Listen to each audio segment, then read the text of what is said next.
isa sa mga ingredients na gagawin ni Madam Mocha ngayon. Strawberry matcha. Ayan yung matcha. From Japan. Galing kasi sa Japan si Ma'am Mocha. Tagal nagbakasyon. Bitin nga eh. Bitin ka pa doon? 2 weeks? 3 weeks? Almost 2. Dapat 1 month. Eh? Gastos. Sabagay, rich ka naman yun. Rich in God's love. Wow, okay yun ah. Rich in God's love. Amen. Kaya nakakapag-Japan. Ganun ba yun? Oo, kasi kung mahal ka ng Lord, He will provide. Dahil sabi nga sa Biblia, ultimong mga ibon ay hindi iniisip kung saan kukunin ang kanilang pagkain. Oo nga, ano? Nakakalipad pa sila, ano? Kaya hindi pababayaan ni Lord ang kanyang mga anak.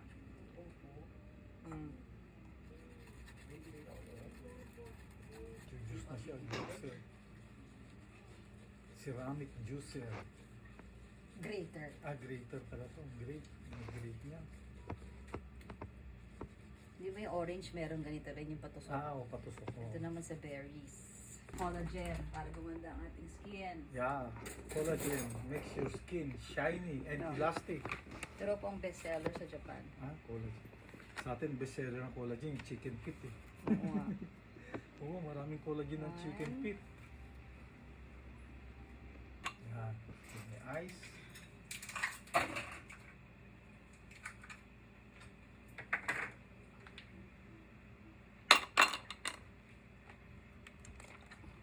Milk. The last time ang ginamit natin is Almond milk. almond milk. Yan, anong milk? Mas yan? healthy daw to eh. Cow's milk. Cow's milk. Oo. Whoop.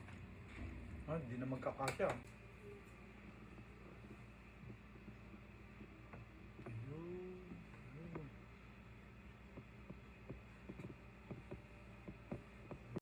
Okay.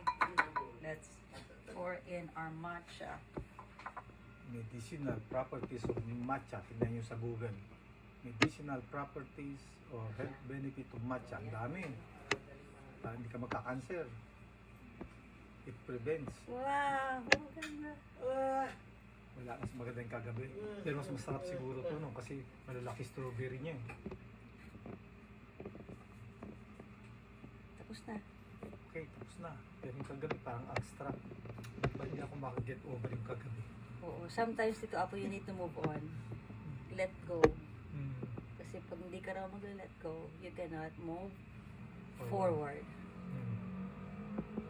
O, di ba? Maganda ni lesson. Okay. Yeah! That's Look! it. Look! That's it.